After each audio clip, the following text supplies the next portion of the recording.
नुकसान हुआ, उसी के चलते जो मूढ़त है उनका ये विभाग बदला गया, क्या ये माना जाए?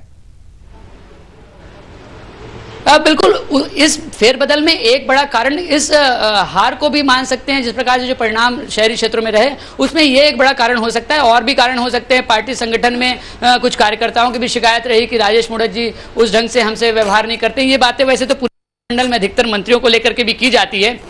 राजेश मूढ़त ज्यादा टारगेट में रहा करते थे, यानी बहुत सी बातें इसमें शामिल हो सकती है आज के फेरबदल में। लेकिन खास बात यह रही कि जो हमने पहले कहा कि गृह मंत्री सुरक्षित रहे। गृह मंत्री बहुत साफ सुथरे छवि के व्यक्ति हैं, लेकिन उनके विभाग में जो कामकाज होते रहे हैं, जो टसलबाजी होती रही है, उसके मद्देनजर उनके विभाग में फेरबदल की गुंजाइश दिख रही थी। बिल्कुल विकास, यही हमारा अगला सवाल होने वाला था। आपने जैसा सुबह भी जब जानकारी दी थी, तब भी ये हो गया था कि गृह मंत्री मुलाकात के लिए गए हैं, मुख्यमंत्री से उनकी मुलाकात भी हुई है। तभी ये कयास, अटकलों का बाजार भी गर्म था कि गृह मंत्री को तगड़ा झटका लग सकता है, लेकिन ऐसा नहीं हुआ।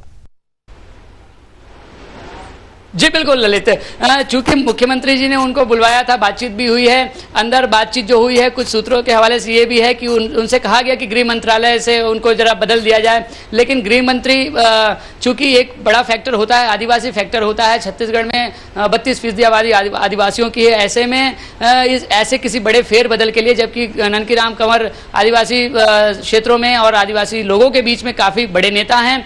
अब कांग्रेस की जो सोच है वो नकारात्मक है। विकास यात्रा का जो कांग्रेस विरोध कर रही है वो सीधे सीधे, अब चूंकि कांग्रेस के पास कोई मुद्दा नहीं बचा है, लिहाजा वो इस तरीके से मुद्दे उठा रही है, विकास यात्रा को विनाश यात्रा बता रही है। मुख्यमंत्री ने उनको छोड़ दिया और उम्मीद की जानी चाहिए कि दिनों में पुलिस मुख्यालय के साथ में गृह मंत्री के ताल्लुकात और मधुर होंगे और कामकाज में कुछ और कसावट आएगी।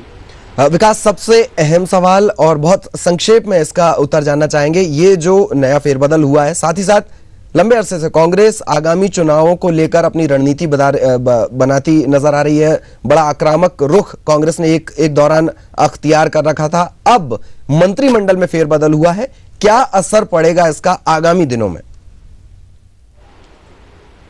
हाँ बिल्कुल ललित, ये सवाल स्वाभाविक है, क्योंकि कांग्रेस चूंकि प्रहार करती रहती सीधे मंत्रियों के कामकाज को लेकर के, तो अभी फिलहाल नए मंत्री आए हैं, तो जब कांग्रेस ही इन पर प्रहार करेंगे तो रमन सिंह जी को कहने को रहेगा कि अभी तो हमने मंत्री को चार्ज दिया है, अभी वो अपना कामकाज और सुधारेंगे। यानी कि सीधे सीधे प्रहार से बचने का भी एक अच्छा तरीका है। लोगों की कहीं नाराजगी हो तो नए मंत्री बना करके उसमें नए सुधार, नया काम और कामकाज में और कसावट के लिए ये एक अच्छा अवसर मिला है। और कांग्रेसियों को अब नए सिरे से अपनी रणनीति बनानी पड़ेगी आगामी विधानसभा चुनाव के मद्देनजर जो उनका प्रहार होगा।